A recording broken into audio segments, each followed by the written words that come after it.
Simbah biyen kerep ngendika yen katresnan wong tua marang anak iku ora ana tandingane. Wong tua siji bisa ngopeni anak 5, nganti sabar lan rimo, senajan rekoso, senajan kurang mangan, kurang turu.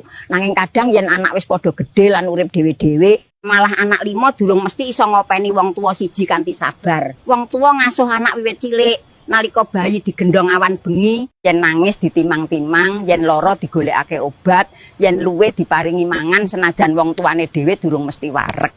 Kabeh dilakoni wong tua kanthi ikhlas lan tresna, bismillah lan lillahi taala. Ora nate ngitung untung lan rugi. Simbahe wong tua biyen kandha, wong tua ngopeni anak nganggo ati, anak ngopeni wong tua kerep nganggo itungan. Nalika anak isih cilik, wong tua sabar tanpa wates. Nalika anak rewel ora nate dibuang. Yen anak salah ora nate disengiti suwe. Nanging nalika wong tua wis sepuh, mlakune wis alon, omongane kerep bola-bali lan awak wis ringkih, kadang malah dianggep dadi beban. Padahal ing pitutur agama wis cetha, wabil walidaini ihsana, kudu tumindak becik marang wong tuwa.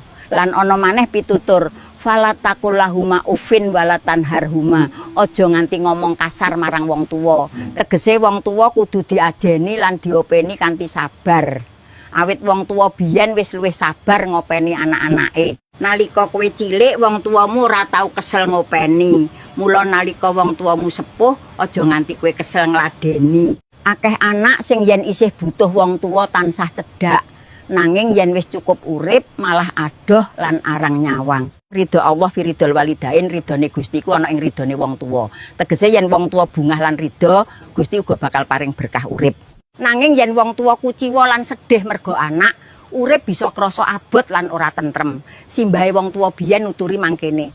Wong tua siji iso nyekel tangan anak 5 bebarengan, nanging anak 5 durung mesti gelem nyekel tangan wong tua siji gantian.